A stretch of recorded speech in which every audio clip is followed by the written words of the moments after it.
Hey, Grampian Nation, we got somebody that is coming back to chat with us, and he is by any measure truly a champion. His name is Gary Ervin. He was back in some episodes back in the day, and he's coming at you from the South Pole. Hang on. In 2013, I coined the name Grampian, and I gave it to your host, Jim Tracy. Gary, welcome back to the Grampian Man. I struggle on this introduction. I'm like Gary Ervin, wrestler, lineman, pilot, cable magnet, adventurer, mountaineer, big dreamer, but more than a big dreamer, dude, you are a doer. And I love people who do stuff because they're the coolest people ever. How are you, bud? Doing good, Jim. Welcome back. Yeah, About 30 episodes ago, we interviewed a guy who had climbed the on 7 continents the 7 tallest mountains. And so there's a picture on your website, and you're holding up 5 fingers on one hand and 2 fingers on the other hand. What's the significance of that? that was and it's a funny story about that. It's the seven summits, and it was the seven mountains and seven highest point in every continent. And after 10 years of trying, I finally got that done. But we were talking about the Grand Slam, which includes the two poles. Uh And the huh. Grand Slam is kind of different. It says you got to be on the seven highest points in every continent. Well, Uh huh. Kilimanjaro has three routes up it. And the route that I took in the summit that I climbed was 20 feet less than Urua Point. So this February, I went back to Kilimanjaro.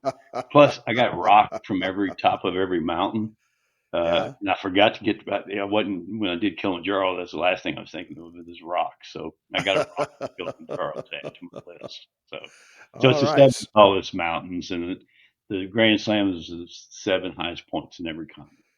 So since that time, I mean, I love refreshing those memories because they paint a picture, and the picture it paints is like a guy who's done, but you're not done. You told me you were going to walk from the water to the South Pole, and you did it. Yeah. So and it was from I did it's called the last degree. So I flew into Union Glacier. So Okay. I started on the polar plateau, and which was 13,000 feet. And walked. I skied. They kept Uh saying I huh. climbed. They said, "Well, Yeah. you're not climbing anything. You're skiing." So I had to Okay. get used to the terminology. It was a new learning. The phrases. So I skied, pulling a sled, uh, Okay. So and cross country skied. yes, yeah, Okay. which I hadn't done before. So Yeah. I went a couple times to Montana. I skied 3 days through Yellowstone, and then I did a shakedown with the outfitter on the Boundary Waters in Minnesota Uh huh. when it was 40 below zero. It was colder actually in Holy Minnesota Toledo. than it was in Antarctica. All We right, were so right let's back up just a minute because there's the preparation story. But before that, you made a decision. Like I'm like, how old are you? down. 67. 67. So I'm a year behind you, but I'm trying to catch you. I'm never gonna catch you. But I look at that decision to say, hey man, I'm gonna finish um all 7 and then I'm gonna add to it. And so what decision process said I want to walk to the South Pole? It was. And I actually thought that once I finished climbing the seven summits, I'd be done with mountains. But Yeah. and my wife, I may have told her this is my last mountain. This is the last one I'll ever climb.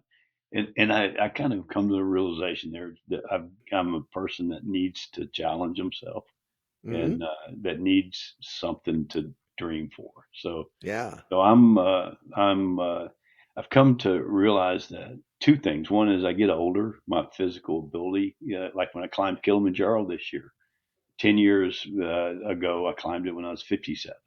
And the mountain climb, it got bigger, it got steeper, it got harder, and it I've wasn't. heard that that mountain grew a whole bunch in the It last 10 did, it years. did. It must have another volcano must have hit since 10 years ago. But it Yeah. was my physical ability. You know, you recognize your limitations, and Hmm. you either have to work harder or you just have to accept less lofty goals. And there's a lot of things I can do to challenge myself, and realizing Yeah. what my capabilities are and my uh, and matching those to the challenge is kind of going to be the option. Of course, I always pick something that is not for people my age or is a Yeah. pretty extreme challenge, Uh huh. but it's I'm starting as the last few years I'm starting to realize that uh, I can't do what I did 10 years ago. And All right. So let's walk through just so people understand. Let's walk through. You made a decision. I'm going to walk or I'm going to ski. Sorry, I keep saying walk. You're gonna cross I country keep saying ski climb to the South Pole. to the South Pole, and so this is another continent. This is Antarctica, and on Antarctica there is elevation change. Yeah. A Uh, lot or not a lot? well, there's 80% of the fresh water in the world is held in the ice pack of Antarctica. And so Okay. you stand on about 2 miles of ice. There's a Wow. continent and there's dirt under you, but there's 2 miles of ice on top of it. Okay. So So plus you're at that latitude, the pressure is a lot different. I think the okay. actual altitude is 10 or 11,000 feet, but they said that the pressure difference it's the same as a 13,000 foot. Wow. So you have oxygen issues too. Yeah, I had a Yeah. little bit of climatization challenge because we flew straight there Hmm. after being in sea level. So Yeah. So okay. So where'd you fly out of, and where'd you fly to, and how long did it take to get there?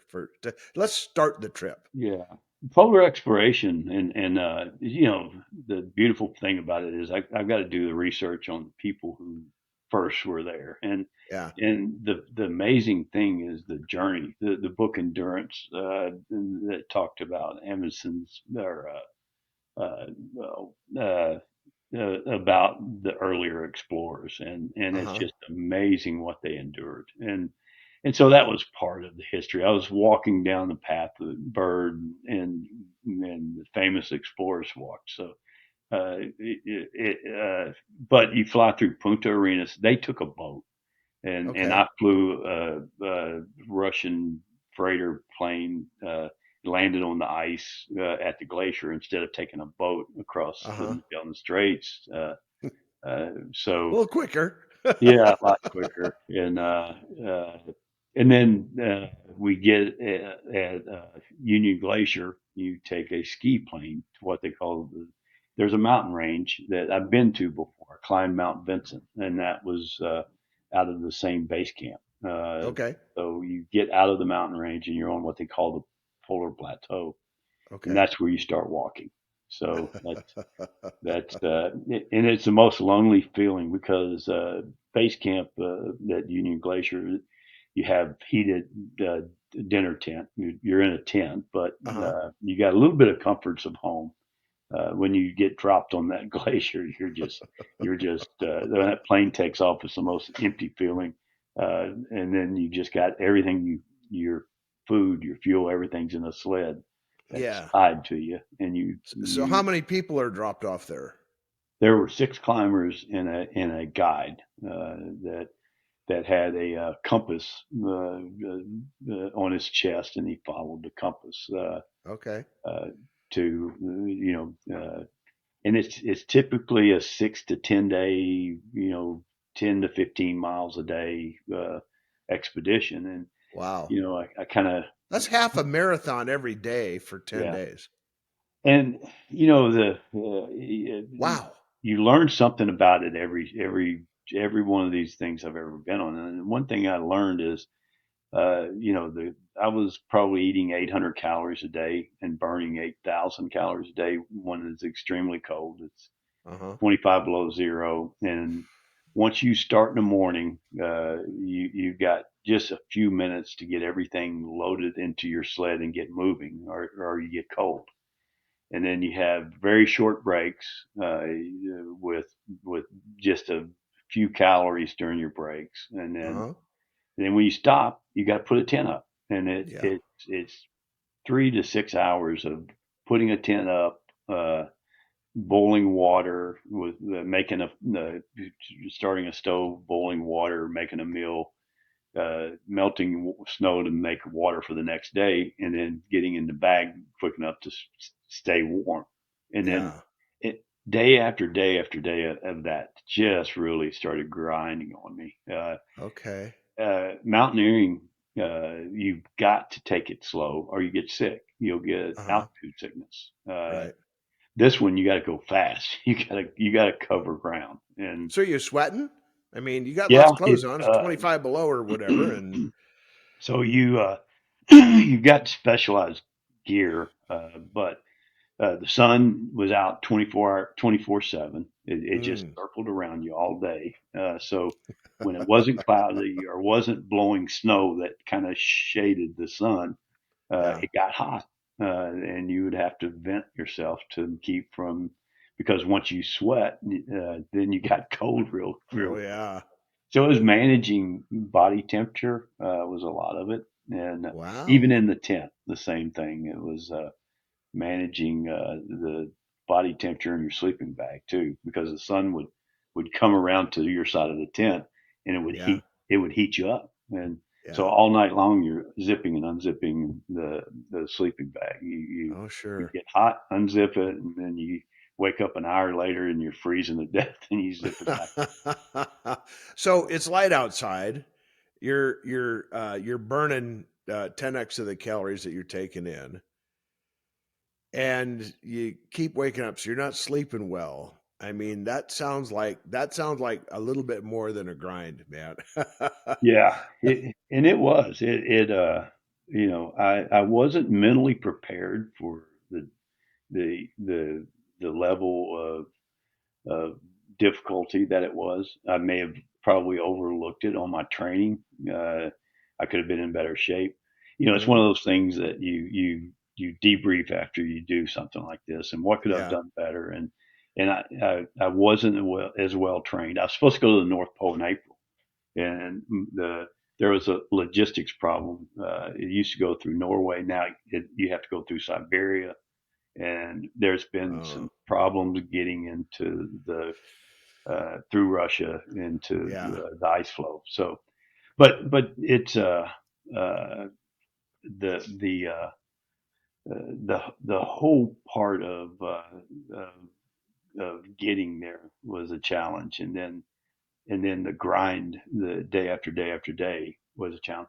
And the thing about it is, all you have to do is make it to the North Pole. When you get to the North Pole, you get your picture at the pole or the mirror ball, and they got yeah. the airplane lands right beside the mirror ball, and you hop in a plane and fly all the way back. So Yeah, it's not like a mountain where you have to climb to the top and then and climb then back climb down. down. This one, the airplane picks you up and All and right. you fly down. Well, one of the things that everybody ought to know, and we'll put a picture up, but you wore Yeah. a Grampian shirt at the South Pole for us, and dude, this is like that's like the best ever picture we're ever gonna get of somebody in a Grampian shirt. So, kudos to you. Thank you. Yeah, thanks for the double extra large where I didn't have to take all my layers off. I was able to stick it over my anorak and get the picture at the with the American flag at it. So Yeah. So, did you see some of the buildings that are built down there for research and things like yeah, that? Okay. and unfortunately, I had a tour, and it's hard to get into the science center. They were doing these Hmm. really cool science experiments, Yeah. and about 30 miles from the pole, I ended up with an upper respiratory infection. Oh I no. developed a terrible cough. part of the pain of this is I walked 3 days with a pretty bad infection and fever and it just piled on to the pain I was already carrying. Yeah. And Yeah. So, uh, I really kind of had to.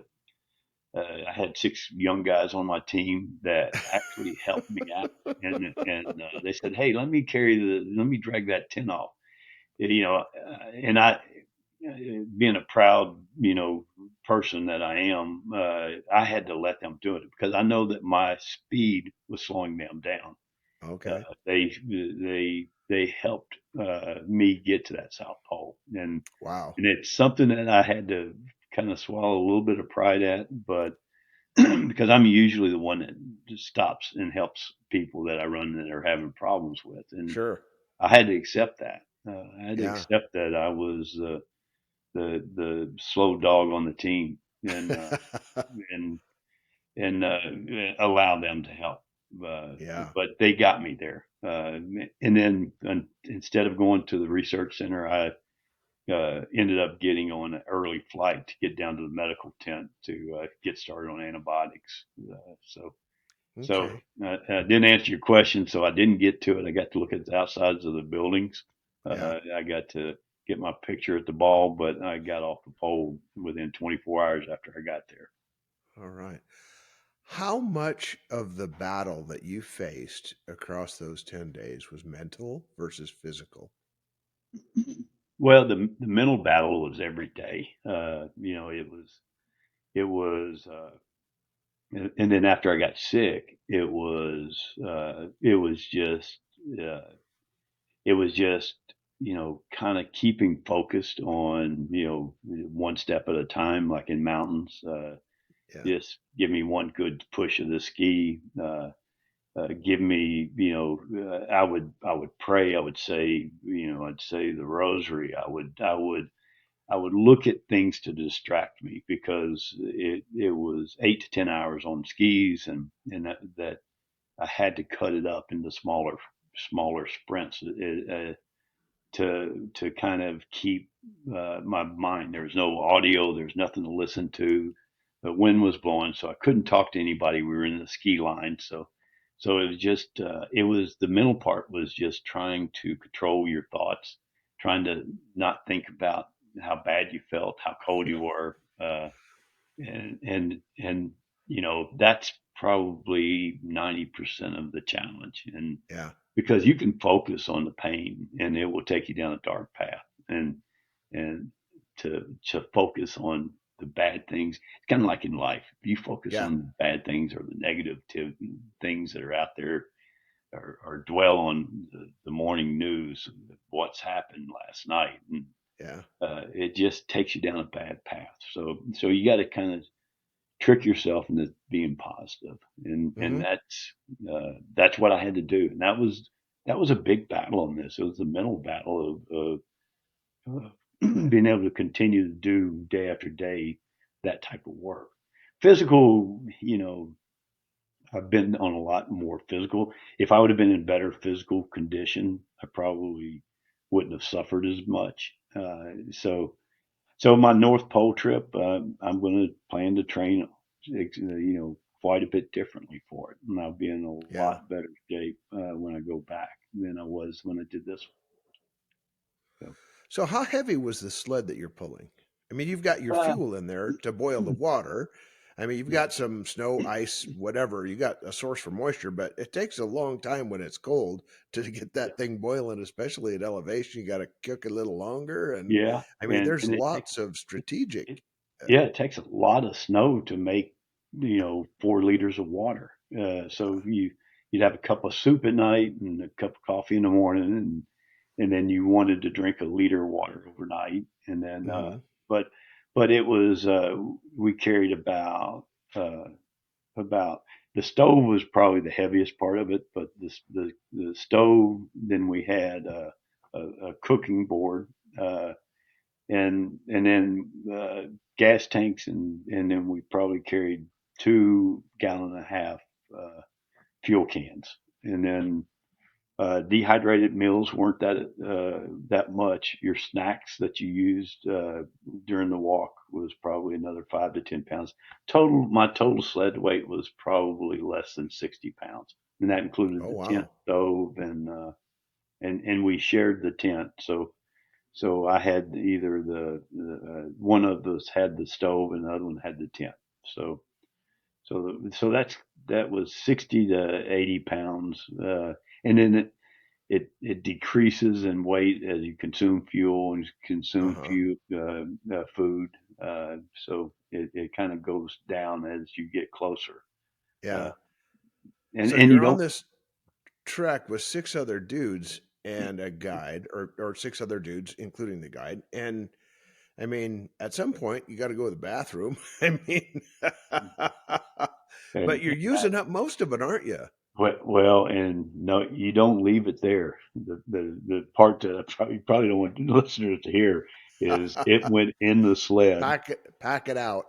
And it went all the way to the South Pole with me, and then Okay. loaded on the plane and Yeah. brought all the way back. So All it's right. Antarctica's pristine. Uh, they're very picky. Just like when I was getting sick, they don't run vehicles out there. They Yeah. don't. So if you get in trouble, you either got to get all the way there or turn around and go back. And so it's Wow. nothing's left. Everything's brought with you. So Okay. so it's very pristine, and it was painful. I've got pictures of an igloo we would build. That was the first thing. We set our tents up and we dig a hole and we take ice and we make a windbreak, and that was Uh-huh. where we go with our little wag bag that we would go to the bathroom in, and Hmm. then we would leave it outside to freeze, and then we would put it under our sled bag in the sled, Yeah. and it stayed with us. That is a new kind of adventure, brother. The kids love, they see all the clothes I got to wear and stuff. They said, "How do you go to the bathroom?" And the one kid that asked that question, I'll usually put in my summit suit, and then I'll demonstrate on him how you get out of a one piece down suit. A onesie, yeah. Wow. What an incredible adventure. So you have mentioned a couple of times something coming next. What is that? I'm going to the North Pole, which is a different set of. It's not as high, so North Pole is at sea level. You're on ice, so Uh-huh. but you have open water. Uh-huh. You've got predators. You got polar bears. Yeah. Oh So yeah. you gotta carry a gun with rubber bullets in it. Uh, Uh-huh. you have to put a perimeter wire around your tent at night, both for the polar bears and for the ice breakage. If the ice fractures in the middle of the night, you can go for a swim, and it's Doesn't cold. sound like any fun. Yeah, but you've got some people that have done both. It's maybe a little more difficult because you got some different texture. You got some ridges where ice pushes up that you Hmm. have to technically climb up and around. You got Yeah. open water. You may have to inflate a raft and go across, or put a wetsuit on and bring all your stuff across. So Wow. there's some other challenges. Logistically, getting there is a little bit. It's not as wired as what the South Pole is. So Hmm. so the North Pole is definitely next April. I'm working on it, Okay. and with that, I plan to spend a week in Yellowstone on skis, pulling the sled, kind All of doing right. the same thing. I would train at altitude and train pulling the sled, but I didn't train consecutive days. I thought I was fit enough, and I went during Thanksgiving. I went to Colorado, and every day I would be on snowshoes for 10 hours, and I would Hmm. cover 15 miles, and I'd come home to a Four Seasons hotel, and I would eat sushi at night, and I need to get more backcountry conditioned, where I don't sleep in a bed at night. I sleep on a mat in a sleeping bag. So Yeah. so the training going up to it, some backcountry stuff. uh, the physical training and more cardio, because it's not a vertical climb. It's more horizontal, and it's just Yeah. so it's kind of the next thing on the list, and you know that's part of what makes me tick. I've got to have something to plan for. Yeah. So even though it's far out, then I've got something to plan for. I got to plan for the training, a couple trips to hopefully Colorado. Hmm. So that's all part of Yeah. the one big expedition. It's like we used to run a lot of marathons, and the marathon, if you did it right, the marathon was a party. It was a celebration of all the training that you did getting ready for that. And Right. that's what I want this North Pole experience to be like. I want it to be a party. I want to say that I did it right and I had a good time doing it. There's always things that could happen. I could get sick. I guess, you know, you could dwell on all the things that could happen, but the things I could have controlled is what I'm going to work on for the Yeah. next trip. Yeah. Well, it sounds like finishing strong Yeah. is kind of a theme, and you're reinvigorated to finish strong on this North Pole trip, right? Yeah. Yeah. All right. And I hate the word finish. I finished the North Pole. I finished the next chapter. Felt like my Yeah. book. There's going to be one more chapter. Okay. So tell us about the book. You've written a book for your grandchildren. Yeah. Am I right? Yeah. And it started in Everest and on Everest expedition where I was 2 months up there, and I was homesick. My first grandchild was being born when I was on Oh my. Everest. I missed his birth, and that was 7 years. He's seven now. So I started dedicating most of these climbs about notes to my grandchildren and things I learned about myself and about mistakes I made on the mountain, mistakes I made in life. You're in these things. You're in these things uh, for months at a time. So I got a ringer on my iPad. I'm sorry, Jim. No worries. But you're in these things months at a time, and it's just like the trudge through the snow on the pole. You've got to have things to occupy your mind, and Hmm. uh, lessons to my grandkids. I want them to understand what I was doing and why I was doing it. So that's what started it, and then my daughter wrote a book. And the publishers asked if I would consider doing the same thing. So they said you've already got the book written, you just got to finish it. So that's what I'm in Yeah. the process of trying to do. Oh, good for you, man. Good for you. So, you have had some charities that you've kind of tried to come alongside of as you've done this. And folks, you can go to GaryClimbsMountains.com, not mountain, because there's more than one, GaryClimbsMountains.com. And you can find out a whole bunch more about this. But Grampian Nation, I wanted to say thank you. You have made Building Men a category bestseller on Amazon. We're doing phenomenal on Barnes and Noble. If you have not yet read Building Men, I'd encourage you go online, find a copy wherever you get books, and give us a great review. We appreciate it, and we're looking forward to the next time we get to chat on the Grampian. Yeah, you've Yeah. got a big spot in your heart for those afflicted with MS. How did that come about, and how does it how's it affected you? So it was a teammate. It was when you're 18 to this college age, so 18 to 22. You're invincible. One of our strongest teammates on the wrestling team in college uh, announced to the group he was diagnosed with MS, and Mm, this guy was the toughest guy, on the team, American runner-up in the nation at the NCAA tournament, and we were at a point in our lives where we raised our kids. we were in our 60s, and it was the first attempt ever since 2016. And so we kind of did a couple of fundraisers around cycling, and more to come together as a group to support him, but Mm-hmm. learning a lot more about MS and how many people are affected with it. So Yeah.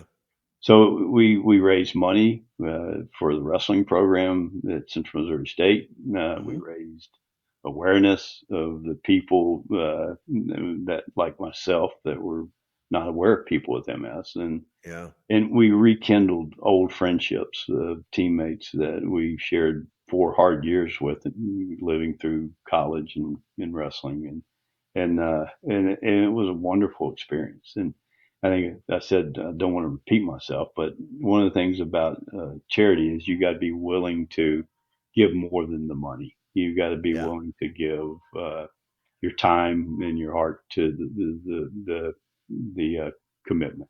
Yeah. Time, talent, and treasure. All the above when you go all in. Yeah. Yeah.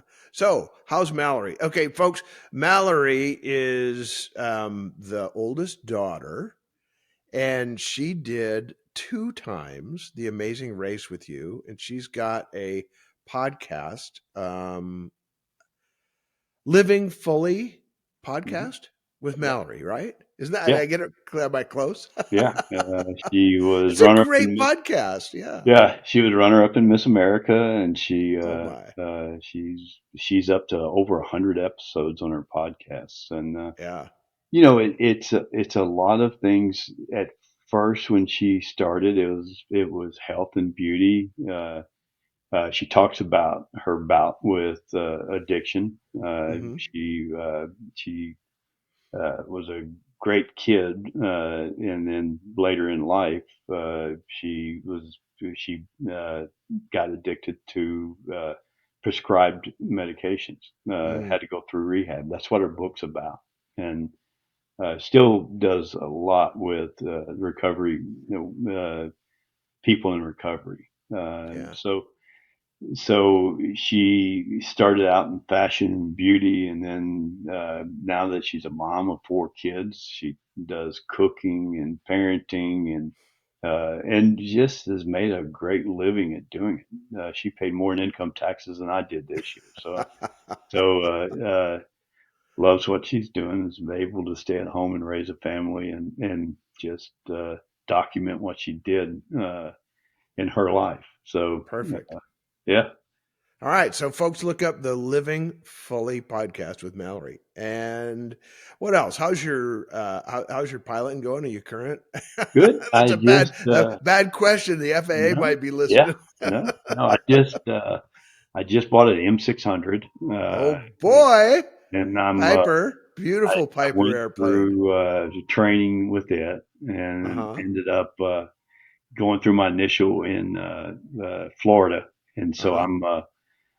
I'm flying it a lot. I'm enjoying it. It's got a halo system, which I don't Uh know if you've huh. heard of this. It's got a Oh red yeah. button on the dashboard that you Push the push. button, it lands itself. Yeah. So So my wife and her concerns, what am I gonna do if you have a heart attack? I can point to that button. I say, you lift that lever and push, Yeah, and then there go you in the go. back and put yourself. Just do that.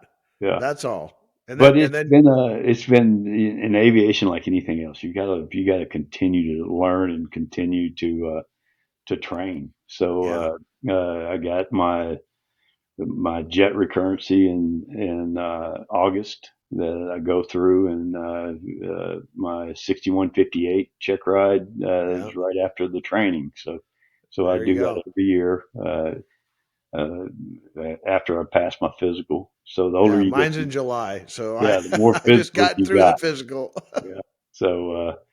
But I still love flying. I'm going to fly tomorrow. We got some bad weather coming in, but I get to fly to St. Louis and back. So All right. so I'm looking forward every day I get to fly an airplane. I look forward to it. It's not Beats driving. oh All yeah. right. So, how's you mentioned that you're praying as you're walking along. Hmm. Tell us about your faith journey a little bit. You know, it was, and I probably give more credit is, you get married and you have a spouse. We met each other when we were in the fourth grade in a little Catholic school in our community. And she's just always has believed, and probably her faith has probably strengthened mine. Uh, uh, my faith has been strengthened by these mountains, believe it or not, Yeah. and having to deal with hardships and how you get through those hard times, both physically and mentally, is through prayer and through meditation, and through belief that there's got to be something out there bigger than this that made this mountain that I'm climbing, and and you see those type of things and you say this world has got to be created by a more divine person than nature. So Yeah. that's kind of it. It's I don't preach it. I believe it. I believe it. If anybody asks, I'll tell them. But Yeah. uh, my living it has always been a little bit of a problem for me. So I think I do a better job as I get older of living it. I don't bend to peer pressure. I don't care what everybody thinks of me, or what I say is what I believe. So Yeah. that's kind of it in a nutshell. It's So kind of awesome being our age. We don't really have to care anymore. no, I told a story.